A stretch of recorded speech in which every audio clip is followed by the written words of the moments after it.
Welcome to the Trade and Industrial Policy Strategies official podcast, Tips Talk, the show where we delve into the fascinating world of economics and its impact on global development. I am your host, Elize Hattingh, and today we are asking why it is important for government officials in the Western Cape to understand the impact of climate change, the imperative to greening our economy, and as well as making it just. We are in Cape Town delivering a 2-day workshop to capacitate local and provincial government officials to understand the impacts of climate change on the province, and we unpack green economy policy with the aim to turn policy into action.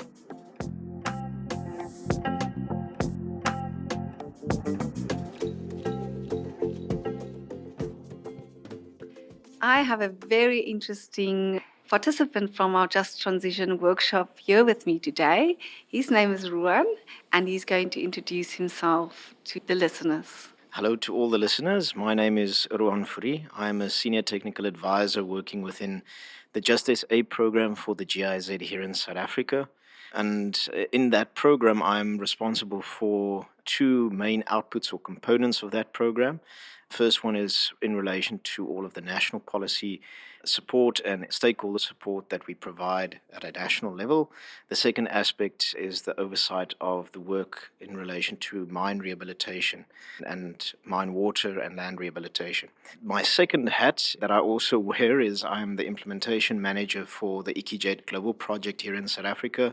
That project is really to create dialogue platforms and exchange platforms for different core regions that are currently in transition in different nations. These nations include Chile, Colombia, Vietnam, Indonesia, amongst others. And I think these two roles, or the hats that I wear, I try and utilize them so that they can also complement one another, so that we can constantly learn from the international background and experience as we are bilaterally implementing work under the Just SA program in South Africa. Thank you, Ruan. It's really lovely having you engaging with our local municipal officers and also the provincial government. What is one of the key things that stood out for you over the course of the past 2 days during the training? I mean, it is always of quality and very interesting. For me, the great takeaway is always getting the perspective from the municipal officials in different provinces. I was fortunate enough to be involved or related to some of the other trainings happening in other provinces.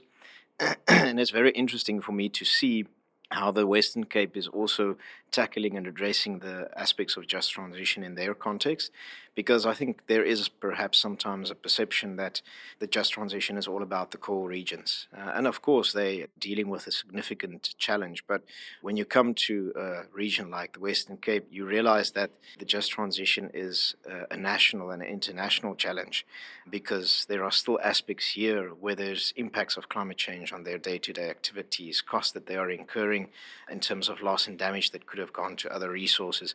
All of these aspects make it very real that it is something that we have to exchange on. We have to have cross discussions with other provincial authorities and local municipalities. So very interesting listening to the colleagues pertaining to those aspects. Thank you. And for you, going back to the office at GIZ in Pretoria tomorrow, what would be the key takeaways that you feel is adding value to the design of the program and future action steps that we need to consider? I mean, this is, especially on the Just SA point of view, we've been spending quite a lot of time over the last couple of months refining and reassessing how we can support municipalities. I think it's incredibly important.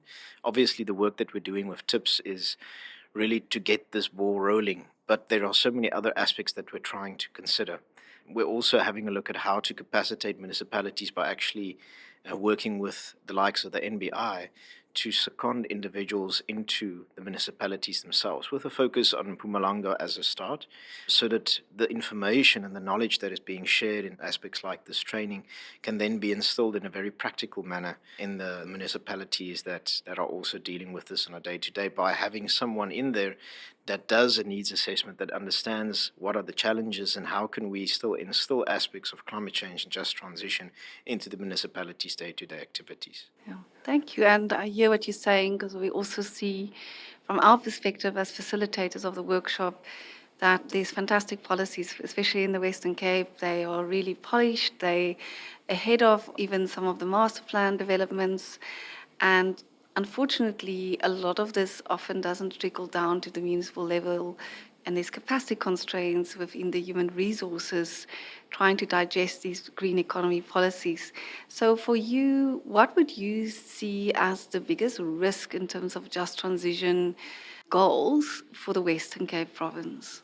I think within the Western Cape province, I mean, as you say, they have progressed significantly on various aspects as a province as a whole. And you can also see that in terms of how the province as a whole has grown and various structures and organizations within the province have been able to implement various aspects related to green economy and just transition. I think, let me mention two specific challenges. First, success attracts a lot of individuals. So you have a lot of individuals coming into the province, a lot of in country migration of people moving to this because there's more economic activity. But that also creates its own challenges because that puts more pressure on services that you're trying to address while climate change impacts are still occurring and while you're still trying to achieve a just transition. And you're seeing an economy growing, the population growing, economic activity growing, and you need to stay on top of that.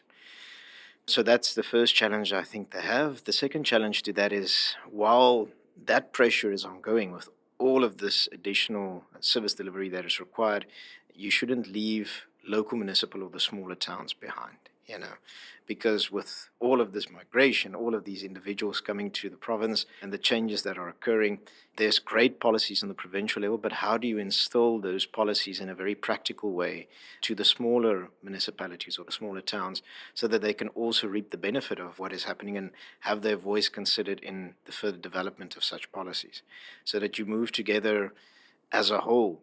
This is I don't want to say it, but so that nobody is left behind, so that everybody is continuously part of this process going forward in a very dynamic and ever changing environment. Thank you very much for your insights today. We appreciate everything that you've shared, and we look forward to the next workshop, hopefully seeing another representative of the GIZ joining us. Thank you for now.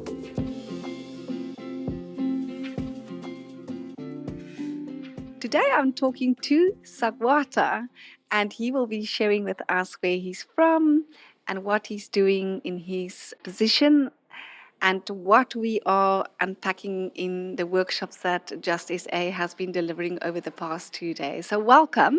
Please tell us a bit about yourself. Thank you very much. So my name's Sagwata Manike. I work for the South African Local Government Association, and my main role is I am the senior advisor for the economic growth and investment portfolio within the Western Cape office of SALGA. Fantastic. We're so happy to have you. And is there anything that stood out for you from the capacity building over the past 2 days that make you maybe think slightly different about climate change or green economy or just transition agendas? Actually, there is. So my key takeaway was on the actual donut economics as well. And why I find the whole concept so interesting is that during my own university time, I quite fondly remember that whole metaphor being used of that plane taking off. So from the preconditions to modernity to the final age of mass consumption as well. And so the whole concept of that donut economics just makes sense. It's not a sustainable way forward for us to just keep using more and more resources every single year. At a certain point, we must stop and say, wait, what's really going on right now? We can't continue consuming the way we have been consuming and just assuming that we'll be fine. Because I also read somewhere that currently speaking, we're now using 1.2 Earths or 1.5 Earths per year worth of resources already right now. So what does that all mean for the long-term sustainability of the country? So that's quite a key thing for me going forward. Fantastic. Yeah, the donut economics is very interesting to encapsulate all of the complexities that we've discussed. And what would this mean for you going back to the office? Is there any things that you think you might take back to your colleagues or change processes? And if you could also maybe touch a little bit on any risks that you see potentially that the just transition would bring to the context of your work and any possible opportunities. Okay, so as mentioned before, I'm responsible for the economic growth and investment portfolio within Salga Western Cape. So one of the key programs which we are driving is the whole preferential procurement system right now. So something which I would like to then explore going forward is how can we support local government to then use preferential procurement to then support green economy jobs as well. So not just supporting local businesses within those areas, but more specifically targeting those which are green and are sustainable going forward as well. What some of the risks might be in terms of this is firstly just the amount of time getting through all of those various legislative requirements from the MFMAA, which is the Municipal Finance. Yeah, I can't quite remember the full acronym for it at this point in time right now. So that's going to be quite a big risk as well because most CFOs right now, their biggest concern is a negative audit finding right now. So how can we use some of those preferential procurement policies to support the green economy without us running afoul with any of those MFMA requirements? I think that'll be quite the biggest risk. Another quite a big risk is going to be political support as well, because what we found is that sometimes people generally do not understand the just transition right now. And so if people don't understand it, they might not necessarily be then receptive to some of these ideas right now. So it's going to be quite a bit of capacity building. I know it's not quite within my portfolio, but I do have colleagues working on the just transition within the program. So for us to then tailor make joint capacity building sessions with our political leaders going forward, just to try and get these concepts across. Wow, that sounds like there's a lot of work cut out for you. And I do love to hear the collaborative efforts and deepening the capacity building and really the need that's out there. So I wish you well on your work journey. And I thank you for your time to share your ideas with us today. Thank you so much. It was great. We'd like to get to know our guest better, and he's going to tell you a little bit more about himself. Thank you very much, Elize. I really appreciate the opportunity. My name is Xolile Kosi, and I am a theologian by training, but I work for the Overstrand municipality. There I manage a department called Socio-Economic Services. Other people will know it as LED, Local Economic Development. And I manage our interventions in terms of how we grow the economy and how we bring in participants to work in there, how we rope in, whether it be local or other collaborators from the intergovernmental relations. And so I am entrusted with that responsibility. As you will know, we need to grow the economy to be able to meet the requirements of the community. But my being here is for us to really make a very clear point that as we grow, we don't want to grow at the expense of our future generations. So growing things sustainably is what motivates us and places us here. Oh, that's fantastic. That's very positive. I'd like to hear more about that. The vision that you have for the municipality and the sustainable way of growing and developing. From what you've learned and experienced over the course of the past 2 days at our workshop, is there anything that maybe stood out for you that you'd like to share with us that was of particular interest? Thank you, Elise. Thank you, colleagues. I think for me, particularly the first day, where we're really dealing with more kind of the rationale, the reason why you go through just transitioning. That was, to me, very critical.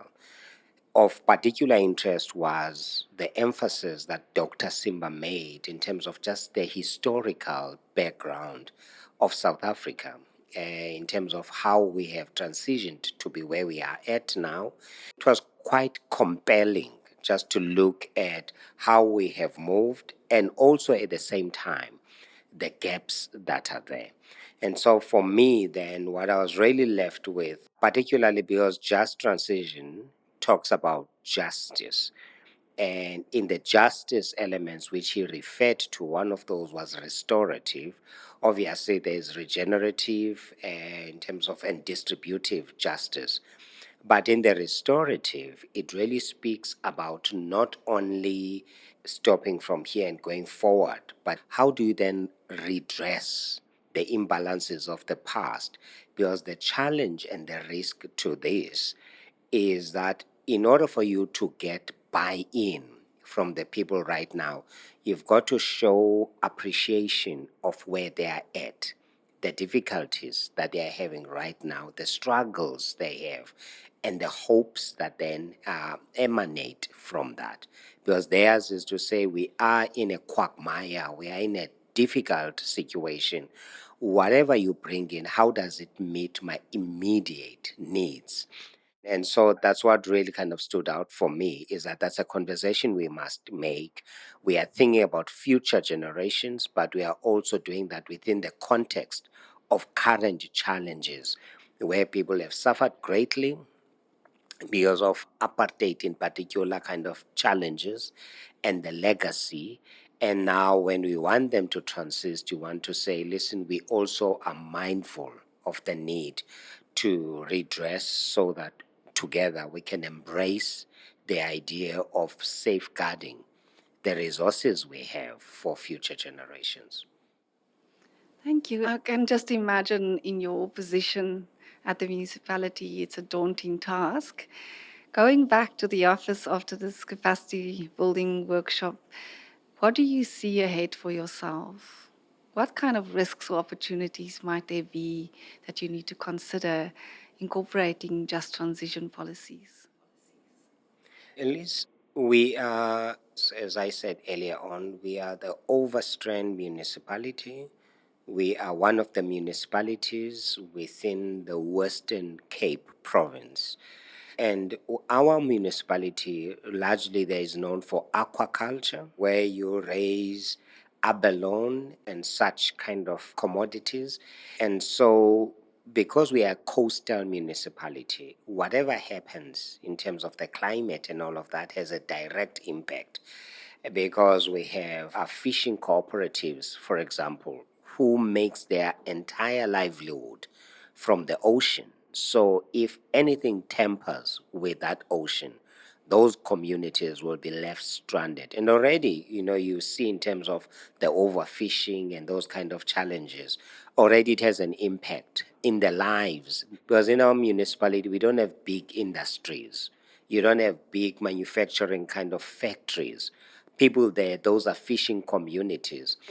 And so, what really faces me going back is to say, how do we then do what we do, being sensitive to the people that support those municipalities, who are citizens of those municipalities? So, the challenge for me then is to say, in terms of policy and regulatory framework, that is my work. I need to check what just SA does. I need to check what the green economy does. I need to check what government policies are and tailor make those to that community, first and foremost. But secondly, then I must say, how does it speak to the expectations of the people that are there? Also, at times, misunderstanding of what this seeks to do, because people are extremely skeptical. Whenever you're introducing something that's either than them, what they are looking for, people tend immediately to believe that this is just another way to shift our focus from the struggles, the day to day struggles we have. So that is the challenge that I have, to really rope in and show people that this is beneficial in the here and now. And so that is a major challenge that I must grapple with.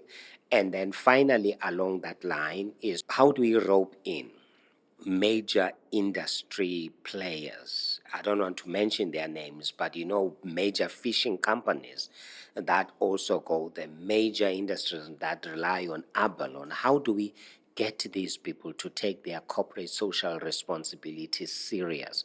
Because them not showing up at times makes our work difficult. It will be much easier if these big players are able to say that bridge, we will contribute our funds to build that bridge. We will contribute our funds to assist with that schooling project. We will contribute our funds to assist with, at times, we used to run things like vegetable gardens to mitigate against food shortage. How do we then bring them to come in there? Because if they are not seen to be participating, this might create an impression that we're actually doing all what we do to just make sure that they continue with life as normal and as usual. And in this case, it is not. Thank you for those sentiments on business as usual and also how just transition can really make a good impact in your local area. Thank you for sharing and thank you for being with us today. We look forward to hear more about any possible new developments that's going to affect people positively in your municipality through the just transition. Thank you and goodbye for today. Thank you very much, Elize. Thank you for the opportunity.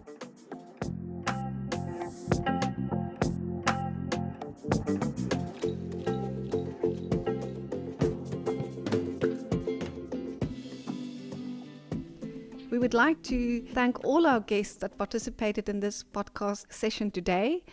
And that wraps up our episode. A huge thank you to the guests for sharing their expertise, their time, and attending this training. We hope you will continue to champion the mandate of greening the economy in a just and equitable way. And to our listeners, your support means the world. Thank you for joining the Trade and Industrial Policy Strategies official podcast. Remember, sustainable growth is not just a goal, but a path to a more resilient and prosperous future. Don't forget to subscribe, leave a review, and connect with us on social media. Until next time, I'm Elize Hattingh, your host, and I'm signing off.